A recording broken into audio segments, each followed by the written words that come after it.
Bonjour à tous. Durant cette vidéo, nous allons aborder le sujet de la sécurité routière et spécifiquement le sujet de la distance de freinage lorsqu'on a une vitesse donnée. Et donc, c'est un peu une vidéo de conscientisation au respect des limitations de vitesse, mais également, d'un point de vue physique, à quels facteurs influencent la distance de freinage. En avant.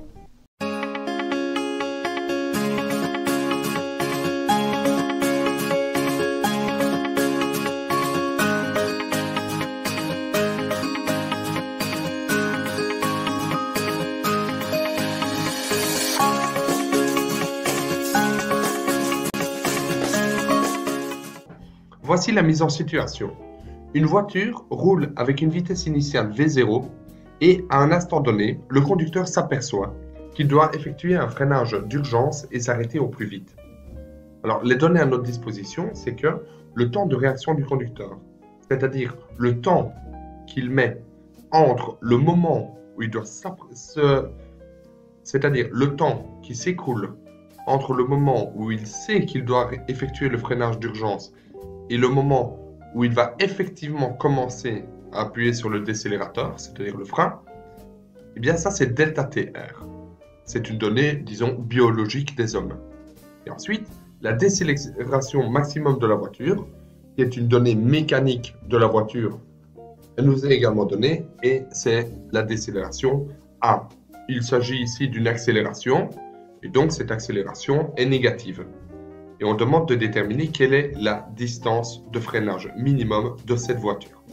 Alors, avant de commencer à freiner et d'appuyer sur le frein, le conducteur va rester à une vitesse constante dans la même direction que celle qu'il avait initialement. Bien, on a d'abord une phase de MRU qui dure pendant le temps ΔTR. Et alors, si on dessine la vitesse ici en fonction du temps, bien, on aura ΔTR sur l'axe des abscisses et une vitesse V0 constante pendant ce temps ΔTR. Ensuite, la vitesse diminue de manière constante avec une pente A qui est négative, A qui est une donnée de la voiture, comme je l'ai dit. Et ça, c'est un MRUV dont la pente est négative et vaut 1 pendant un temps qu'on va dire ΔTF, c'est-à-dire le temps de freinage.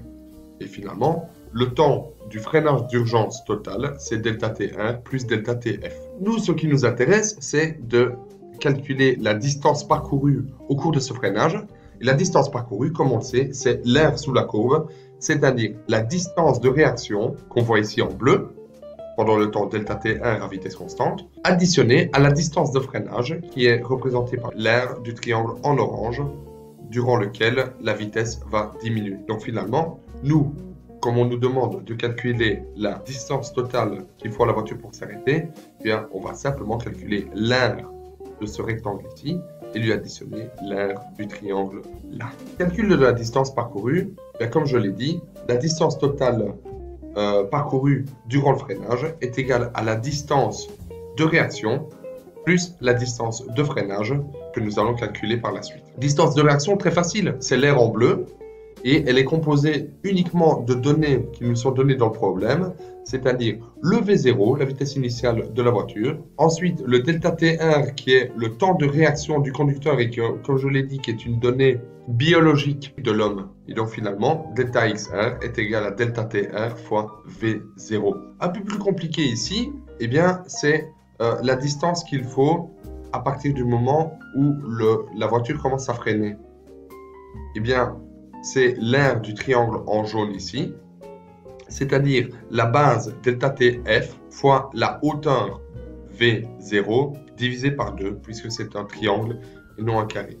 Et donc, on a ΔXF est égal à ΔTF fois V0, le tout divisé par 2. OK pour ça. Mais le problème avec ceci, c'est que le ΔTF, c'est une donnée qu'on n'aime pas. On n'aime pas cette donnée-là parce que ce n'est pas une donnée qu'on nous donne dans le problème. Elle est calculable en fonction des données qu'on a dans les données du problème, c'est-à-dire V0, l'accélération, mais ce n'est pas quelque chose qu'on a d'emblée. Et donc, on va devoir l'éliminer. Comment est-ce qu'on l'élimine? En disant qu'à la fin du freinage, la vitesse de la voiture est bien égale à 0 mètres par seconde puisqu'elle s'est arrêtée, cette voiture. La vitesse en T égale ΔTF, lorsque la voiture est soumise à l'accélération A négative, sera bien égal à V0 plus A fois delta TF. Et ça, ce sera égal à 0. On peut déterminer que delta TF est égal à moins V0 sur A. Alors, moins V0 sur A, on peut s'intéresser de son signe. Évidemment, il aura le signe positif. Premièrement, parce que c'est une différence de temps, que le temps ne va que dans le sens positif, bien sûr. Mais aussi parce que mon accélération de la voiture est une accélération qui est négative, finalement. Et donc, moins V0 sur quelque chose de négatif sera en fait quelque chose de positif.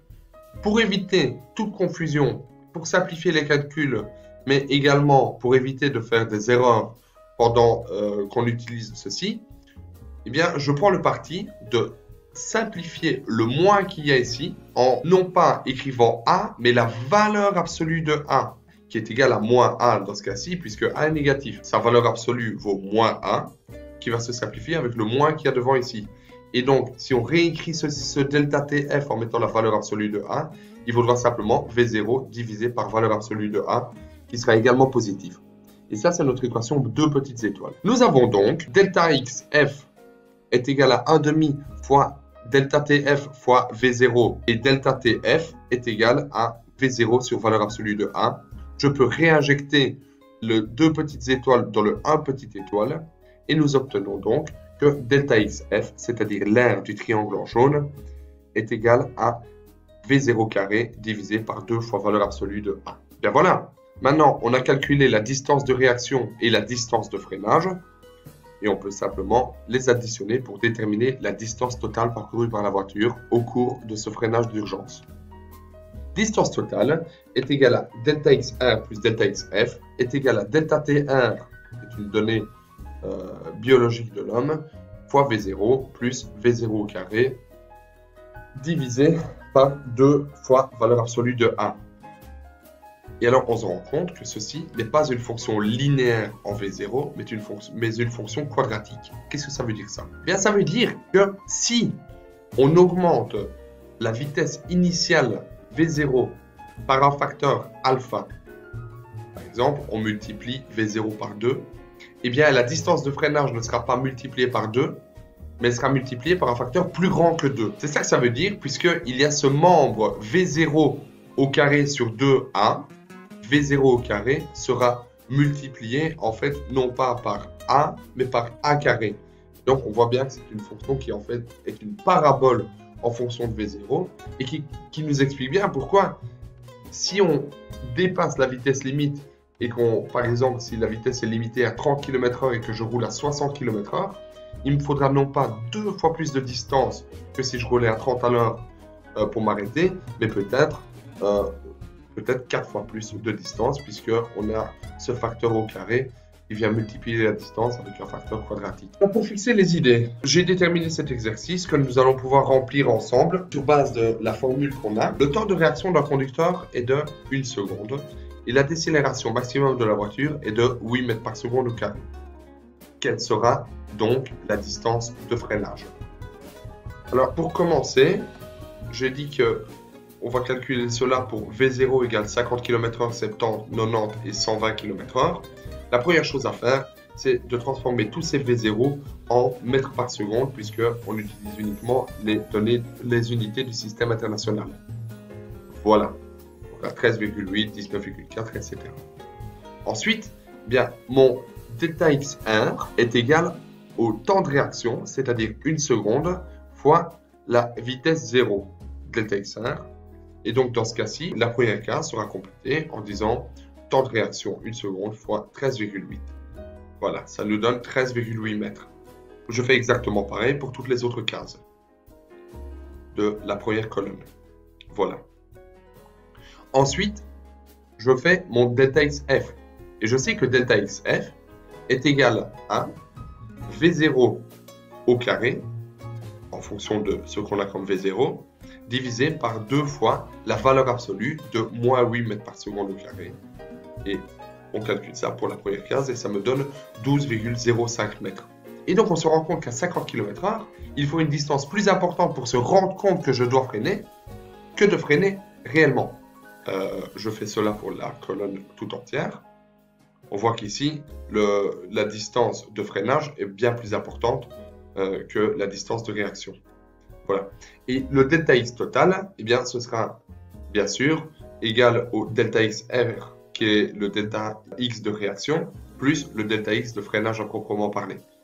Voici pour la première case. Et pour les autres, voici comment elles sont calculées. Alors, deux remarques sur ce tableau. La première remarque, c'est que évidemment, quelque chose qui ne change pas, c'est la décélération maximum de la voiture.